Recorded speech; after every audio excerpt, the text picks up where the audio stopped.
Akashvani presents Morning News.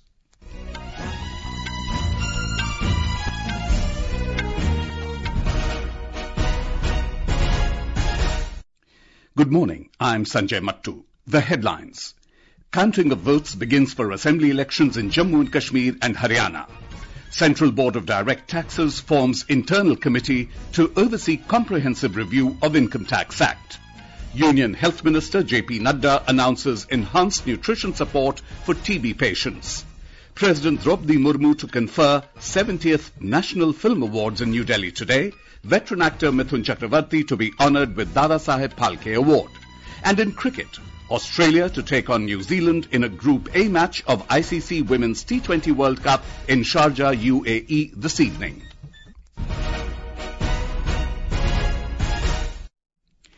The counting of votes has begun for assembly elections in Jammu and Kashmir and Haryana. The counting began at 8 this morning and results are expected to start coming around noon. Postal ballots are being counted first. Elaborate arrangements have been made by the Election Commission for the smooth conduct of the counting process.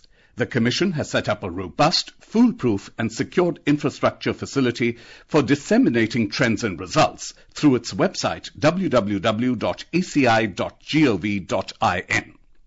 A three-tier security arrangement has been made at the counting centre. In Jammu and Kashmir, the fate of 873 candidates will be decided in today's counting.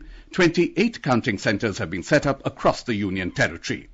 Polling for 90 constituencies in Jammu and Kashmir was held in three phases on the 18th and 25th of September and the 1st of this month. Now we go over live to our correspondent Divakar, who's at the Budgam Counting Centre. Good morning, Divakar. The Election Commission has made elaborate arrangements for counting. So what is the latest update you have for our listeners?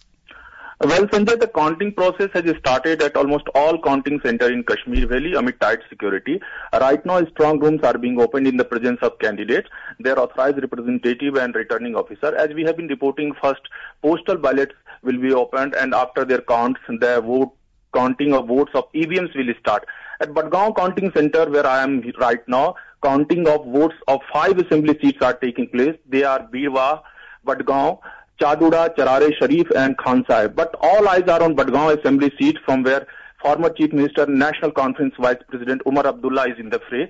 Aga Saeed Muntazir Mehdi of PDP has contested against Umar Abdullah apart from 6 other candidates. Sanjay, although Budgam Assembly seat has been considered as a bastion of Congress and National Conference, but it is keenly watched this time as PDP has fielded a strong candidate this time on this seat. Besides this seat, Umar Abdullah is also fighting from Gandarbal Assembly seat.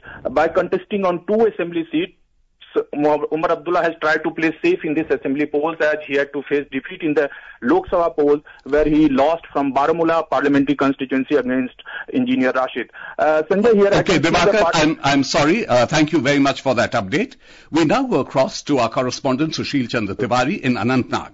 Hello Sushil, how's counting progressing in Anantnag? By when can we expect early leads? Well, Sanjay, counting has just begun in Anantnag district. I am at the Boys Degree College where counting has begun a short while ago and results are hopefully will be clear by afternoon after almost 1 o'clock, around 1 o'clock results will be clear. But I want to mention one thing. I am in Anantnag district which is in South Kashmir and out of the 7 assembly segments here, 1 assembly segment is very important which is Bijbehra. Let me tell you something about this Bijbehra town, Sanjay. This town has a 700 years old chinar tree and another association is 70-year-old legacy of Mufti family. The association with the Mufti family, the Mufti Muhammad Said started his career from this seat. The assembly seat was electing him for a long period and in 1996, another family, another member of the Mufti family, Mehbooba Mufti, started her career from this seat in 1996 and since then it is a stronghold of PDP. Okay, Sushil, I'm sorry, we'll have to cut you there. Thank you very much for that update. Now we go over live to Udhampur where we have our correspondent Sanjeev Jasrotia. Good morning, Sanjeev. Give us the latest update on counting in your region. Sanjay, right now I am standing at Government Degree College Women in Udhampur and there are 2 constituencies which is the counting of two constituencies taking place right now is Udhampur East and Ramnagar. These both constituencies are very important because the Udhampur East constituency has been inducted this time after the delimitations, and the Ramnagar constituency is reserved for SC seat. So right now, the counting, ballot vote counting is on, and there are 12 to 2,000 votes which are counting, and after 1 hour there will be a possibility that the voting machines counting will take place. If I'm talking about the arrangements and the police deployments, there's a huge deployments of the police and security persons over there. Hundreds of police persons are there, SSP, Deputy SP, and even district election officer Saloni Rai is also there right now. Thank you, Sanjeev. I'll have to cut you there. Thank you for that update. In Haryana, 90 centres have been set up across 22 districts for counting of votes. Voting for the 90-member Haryana Assembly took place on the 5th of October. Today's result will decide the fate of 1,031 candidates. Now we go over live to our correspondent Anupam Mishra, who's in Rohtak. Anupam, give us the latest about the counting in Haryana. Yes, Sanjay, I am at the All India Jat Heroes Memorial College in Rohtak. The counting of votes started a little while ago, and postal ballots are being counted now. After the completion of counting of postal ballots, EVMs will be brought to the tables for counting. On Saturday, 67.9% voting was recorded in Haryana. The fight here is between ruling BJP, Congress, INLD-PSP alliance and JJP-ASP combined. If we talk about the prominent candidates here in Rohtak, presently leader of opposition in the assembly and former Chief Minister Bhupinder Singh Hooda is in fray from Gadi Sapla Kiloi seat. Manju Hooda of BJP, Krishan of INLD, Sushila Devi of JJP and Parveen of AAP are other candidates in the seat. Apart from Gadi Sapla Kiloi, counting is underway for Rohtak, Kalanor and Meham seat. Counting is going on here in Rohtak. Thank you for that update, Anupam. We also have our correspondent Sakleen Akhtar online from Rewari. Sakleen, how's the counting progressing in Rewari? Well, Sanjay, I am here at a counting center which has been set up in Government College for Women in Rewari district. Counting has already started here. Votes for two assembly constituencies, Bawal and Rewari, are being counted at this center. And for Kosli seat, another counting center has been set up by the commission. In Rewari district, there are three assembly constituencies, Bawal, Kosli and Rewari. In the last assembly election, BJP won 2 seats, Bawal and Kosli, and Congress bagged 1 Rewari seat. But this time, fight looks triangular on all 3 seats of Rewari. Congress has fielded sitting MLA Chiranjeev Rao again from Rewari seat, and BJP fielded Lakshman Singh Yadav against him. In Bawal Assembly constituency, Dr. Krishna Kumar contesting on BJP's ticket, Dr. ML Ranga from Congress and Jawaharlal from Aam Aadmi Party. Sanjay. Thank you, Sakleen, for that update. We have some trends for you. In Jammu and Kashmir, out of 90 seats, early trends show so far BJP is leading in 4, NC in 1, Nationalist Congress Party in 1. In Haryana, out of 90 seats, early trends show so far BJP is leading in 9, Congress is leading in 8, Haryana Lok Hit Party in 1, Independent in 1. This is Akashvani giving you the news. For quick news updates round the clock, follow us on our X handle @AIR News Alerts. Lok Nirnay. Results of the assembly elections in Haryana and Jammu and Kashmir. Special bilingual discussion program from 9 a.m. onwards. Today. Tune in to Akashvani Gold and additional frequencies of Akashvani. The Central Board of Direct Taxes has formed an internal committee to oversee a comprehensive review of the Income Tax Act 1961.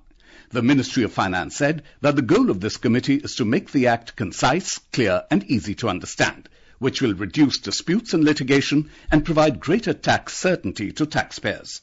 The Ministry also invited suggestions on the Income Tax e-filing portal. The suggestions are invited under 4 categories that are simplification of language, litigation reduction, compliance reduction and redundant or obsolete provisions. Union Health Minister JP Nadda yesterday announced several key initiatives aimed at enhancing nutrition support for tuberculosis or TB patients and their household contacts. Underscoring India's resolute commitment to end TB, Mr. Nadda informed that the monthly nutrition support under the Nikshay Poshan Yojana has been doubled from the existing 500 rupees to 1,000 rupees for all TB patients during the period of treatment. He said that the government has also decided to introduce energy-dense nutrition supplementation for all patients with BMI less than 18.5. Mr. Nadda added that the government has also decided to permit the expansion of scope and coverage of the Nikshay Mitra initiative under the Pradhan Mantri TB Mukt Bharat Abhiyan to include the family members of TB patients. Mr. Nadda noted that all TB patients will now receive a nutritional support of 3,000 rupees to 6,000 rupees under the Nikshay Poshan Yojana. President Droupadi Murmu will confer the 70th National Film Awards for the year 2022 in New Delhi today. On the occasion, legendary actor Mithun Chakraborty will be honoured with the Dadasaheb Phalke Award, the highest recognition in the field of cinema. More from our correspondent. 70th National Film Awards for the year 2022 will be conferred in various categories to celebrate the excellence in filmmaking, storytelling and acting. Rishabh Shetty will receive the Best Actor Award for his stupendous performance in the Kannada film Kantara. The Best Actress Award will be given to Nitya Menon for the Tamil film Tiruchitrambalam and Mansi Parekh for the Gujarati film Kutch Express. The Best Feature Film will be given to Malayalam film Atom, while Aina will be recognized as the Best Non-Feature Film. In the music category, Arijit Singh will be given the Best Male Playback Singer Award and Bombay Jayashree will receive the Best Female Playback Singer Award. Pallavi Parmar for Akashvani News, Delhi. In the ICC Women's T20 World Cup, Australia will face New Zealand in a Group A match at the Sharjah Cricket Stadium in UAE today. The match will start at 7:30 p.m. IST. Both the teams had won their opening matches at the tournament and so they'll try to continue their winning streak. Earlier, England defeated South Africa by 7 wickets yesterday at Sharjah. Batting first, South Africa managed to score only 124 in the stipulated 20 overs. In response, England chased the target with 4 balls remaining. In badminton, the Arctic Open 2024 is all set to commence today at Vantaa, Finland. The 6-day event will conclude on the 13th of this month. India's star shuttlers PV Sindhu and Lakshya Sen will be seen in action for the first time since their Paris Olympics campaign. Shuttler Kidambi Srikanth is also part of India's 12-member squad for the event. The India Meteorological Department, or IMD, has forecast heavy to very heavy rainfall over south interior Karnataka today.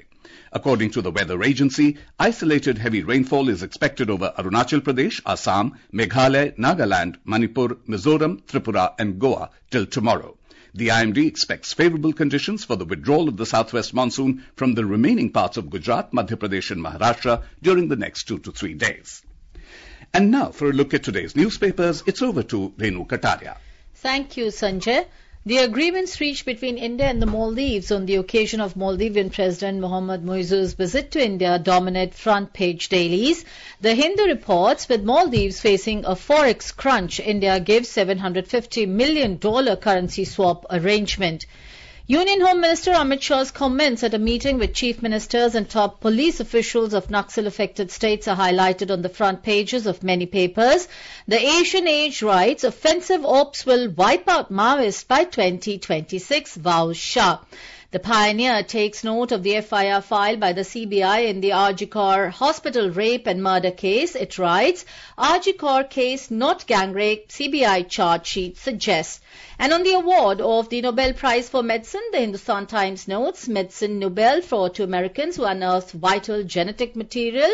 And finally, the Indian Express reports that NCERT textbooks for all classes will now be available on the e-commerce portal Amazon. And with that, it's back to you, Sanjay. Thank you, Renu. And now, before we end the bulletin, the headlines once again. Counting of votes begins for assembly elections in Jammu and Kashmir and Haryana. Early trends show so far in Jammu and Kashmir, out of 90 seats, BJP is leading in 4, NC in 2, Nationalist Congress Party in 1. And in Haryana, out of 90 seats, BJP is leading in 11, Congress is leading in 8, Haryana Lokhit Party in 1, Independent in 1. Central Board of Direct Taxes forms internal committee to oversee comprehensive review of Income Tax Act.